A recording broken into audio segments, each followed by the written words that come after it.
Today I want to try and recreate this nice parallax effect we have in some of our TMA levels. Look at all that depth. I feel like I could just throw all my problems down there and be happy.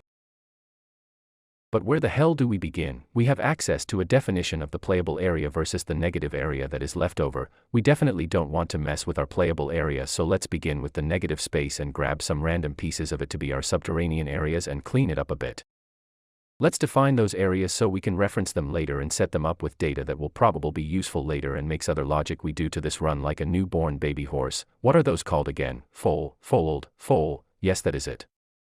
Right, back to the points. Let's connect them together with splines and then spend an absurd amount of time to get them to connect and bend in the way we want. Next, let's make our new subterranean spline system create its own surface on which to spawn other stuff on.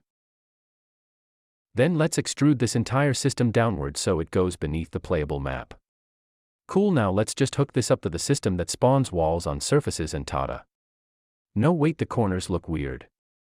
Alright, there was a dude that lived some 1,000 years ago called Pythagoras, who had multiples of a s and bs and therefore c or something like that, so let's go back and try and isolate corners from the system so we can treat them different. To do this we are going to use this code that I totally wrote myself without any help from ChatGPT that counts if a surface has 3 or 4 vertexes and groups them. Then we blast everything that has 4 vertexes and use what is left to create collision checks. Then we take our original wall points and run them through the collision check, and whatever collides with the collision gets taken to the side, broken down and yelled at for hours until it scales correctly and then added back into the group of wall points.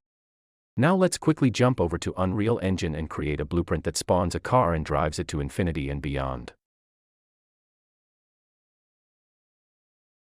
Success! Did you see that little dude go? Amazing. Next, let's find a spawn location for our little car spawn thingy. Sending curve data from Houdini to Unreal to tell the cars what route to drive sounds like way too much work, so let's just make the cars drive in a straight line. However, we run into our first problem. The lines are too short in some cases and too long in other cases, and we need to find locations that make cars not drive through walls.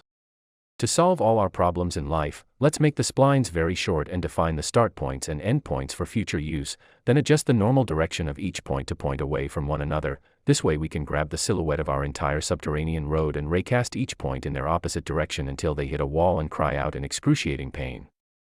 Since we are already inflicting pain to those points, let's set up a collision check to the splines to see if any of them run through the sides of walls and execute them if they do.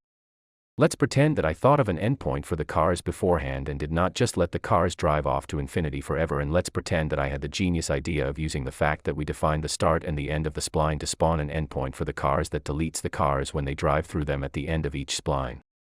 Now let's definitely hook things up for the first time and see things just working as intended. Let's generate a level and look for our subterranean highway. No, really, this just worked the first time without any implications like the orientation of the car not being a problem when making them drive, or cars spawning and immediately getting deleted, or even spawning inside of walls. Look at that little dude go. Drive forth, my little dude.